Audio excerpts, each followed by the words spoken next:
Hello, everyone. This is Dwight Refiner's Fire with Real Deal Clips Bahamas. You can now follow me on YouTube, Facebook, and TikTok at Real Deal Clips Bahamas. This series is called The Barber Shop. In the barber shop, men don't pull their punches. There will be exchange of words, and you could potentially get your feelings hurt.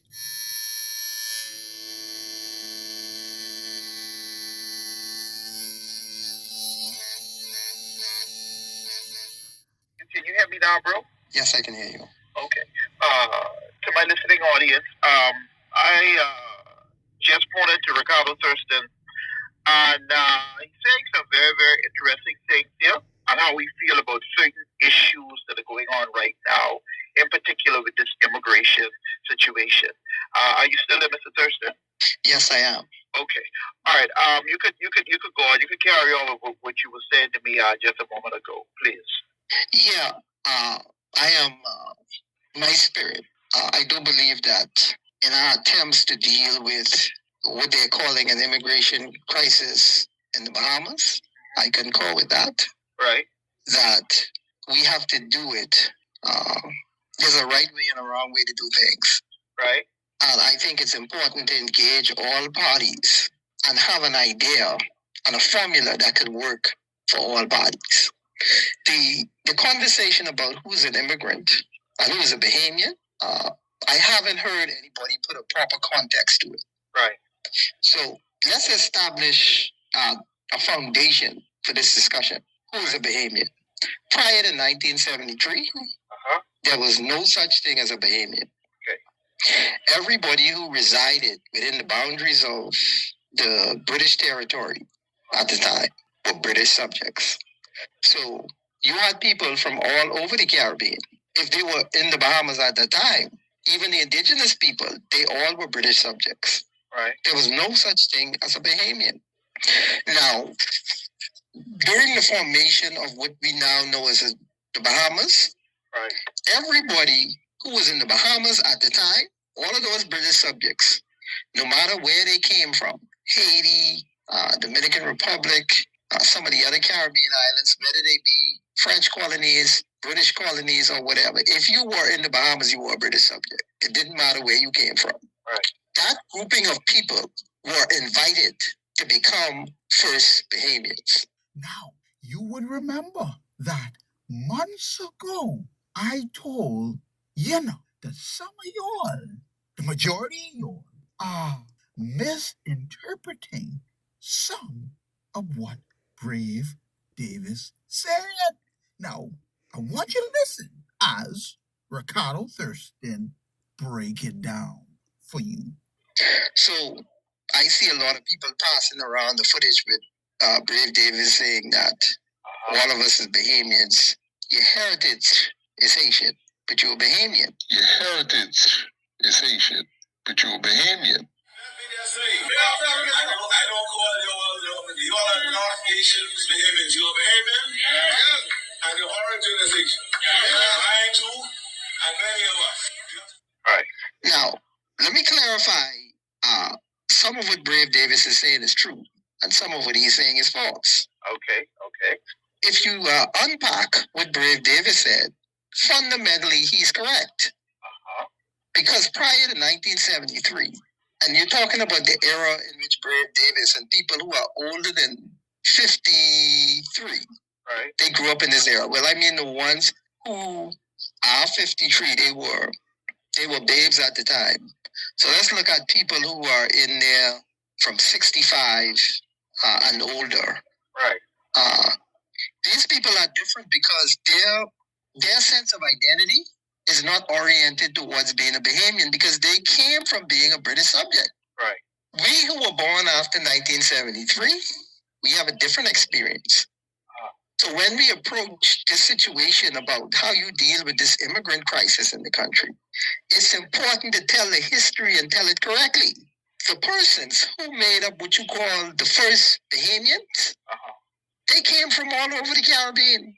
Trinidad and Tobago, Haiti, this and that. That's why you see one of the first persons to actually walk the halls of Parliament, Stephen Dillon. Right. That's a Haitian name. Right. But if the man was here before 1973, there was no such thing as a Bahamian. He was a British subject. Right. He was invited to become, and let me coin this phrase so Bahamians can get this. First Bahamians. Say it again. First Bahamians. Lincoln, listen carefully. Opposition leader Michael Pintard fall into the category of first Bahamian. So that narrative, false narrative, you be running around here with about he's Haitian and what is his heritage and what is woo woo woo woo woo woo woo. Knock it off. The man is first Bahamian. But here is the greater condemnation, not just for Lincoln being, but also for the COI party. Nobody in that party knew the information or could verbally communicate this truth to Lincoln being. First Bahamians. And that, the proper contextualization of that identity of Bahamian. It ain't about your name. All of us were British subjects.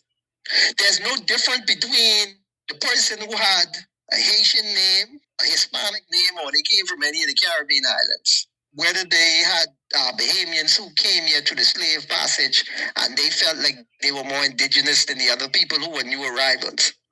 That's irrelevant. All of these people were invited to be first Bahamians. So forget the name. All of those people, Delavo and all these other different names, they're first Bahamians. Right. They have Asian names. Right. So Brave Davis is absolutely correct about that. Right. Now, let's move past 1974. 1974. 1974. The reason why I say 1974 is because the Nationality Act, that has been a bone of contention, was a document that was used by the British order to convert citizens from other colonies into British subjects. It wasn't designed to convert them into Bahamians because there was no such thing as a Bahamian prior to 1973. That is the document that the British used to make persons from other colonies British subjects. Right. Now, here's a caveat, and I'm a part of the Patriots number 6. So this is no slight against black male or anybody, because he's being out front on the immigration issue.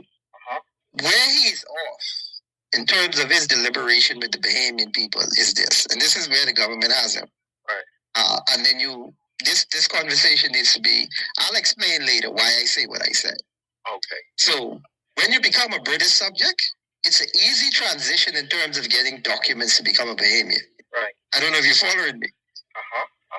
There is what black men would call a lacuna in the law. Right.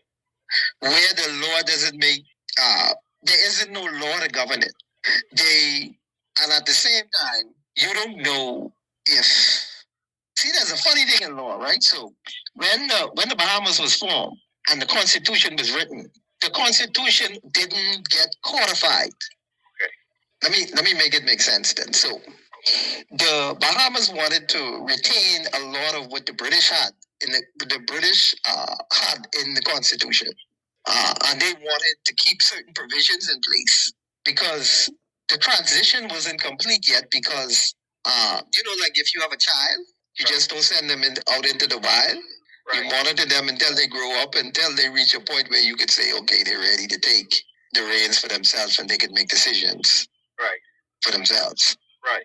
Well, the British treated the Bahamas like that. Right. So a lot of the laws that were part of the British order, you would find it's still a part of the Constitution today.